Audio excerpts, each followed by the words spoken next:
മലപ്പുറം മെളങ്കൂരിൽ യുവതിയെ ഭർതൃവീട്ടിൽ മരിച്ച നിലയിൽ കണ്ടെത്തിയ സംഭവത്തിൽ ഭർത്താവ് പ്രഭിൻ കസ്റ്റഡിയിൽ. മഞ്ചേരി പോലീസാണ് പ്രതിയെ കസ്റ്റഡിയിലെടുത്തത്.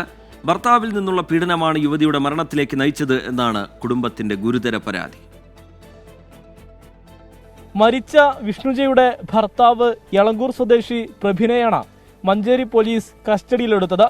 പ്രതിയെ പോലീസ് ചോദ്യം ചെയ്തു വരികയാണ്.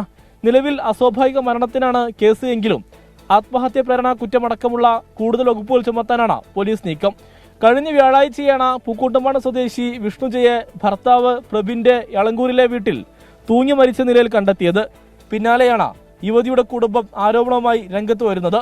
സൗന്ദര്യം കുറവെന്ന് പറഞ്ഞ പ്രഭിൻ ബൈക്കിൽ പോലും കയറ്റിയിരുന്നില്ല. സ്ത്രീധനം നൽകിയത് കുറവെന്ന് പറഞ്ഞും ഉപദ്രവിച്ചു. വിഷ്ണുജയ്ക്ക് ജോലിയില്ലാത്തതിനാൽ കടുത്ത മാനസിക സമ്മർദ്ദത്തിലാക്കിയെന്നും പിതാവ് വാസുദേവൻ 24-നോട് പറഞ്ഞു. കല്യാണം കഴിഞ്ഞിട്ട് ഒരാഴ്ച കഴിഞ്ഞിട്ടുണ്ടാവും. മറ്റേ ചെറിയ ചെറിയ പീഡനങ്ങൾ. അവൾക്ക് സൗന്ദര്യമില്ല, പിന്നെ അതേമാതിരി അവൾ ആരോഗ്യമില്ല, പിന്നെ അവൾക്ക് ജോലിയില്ല. അതാണ് മെയിൻ പ്രശ്നം.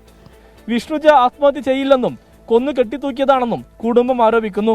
മെന്റലി ആയാലും ഫിസിക്കലി ആയിട്ടും ഭയങ്കര ടോർച്ചറിങ് ആയിരുന്നു. പിന്നെ അവൾ നല്ല ബോൾഡായിട്ടുള്ള കുട്ടിയാണ്. ഭംഗി കുറവാണ്, പിന്നെ സ്വർണത്തിൻ്റെ കുറവാണ്, അങ്ങനെയൊക്കെ. പിന്നെ ഇത് ഇല്ല, ജോലി ഇല്ല എന്ന് പറഞ്ഞ് നിരന്തരം 10-25 വയസ്സേ ആയിട്ടുള്ളൂ. അപ്പോഴത്തേക്കും ജോലി ഇല്ല എന്നൊക്കെ പറഞ്ഞ് അങ്ങനെ ഭയങ്കരമായിട്ട് ബുദ്ധിമുട്ടിക്കുന്നു. 2023 മെയ് 14-നാണ് പ്രഭിനും വിഷ്ണുജയും തമ്മിലുള്ള വിവാഹം നടന്നത്. 24 മലപ്പുറം.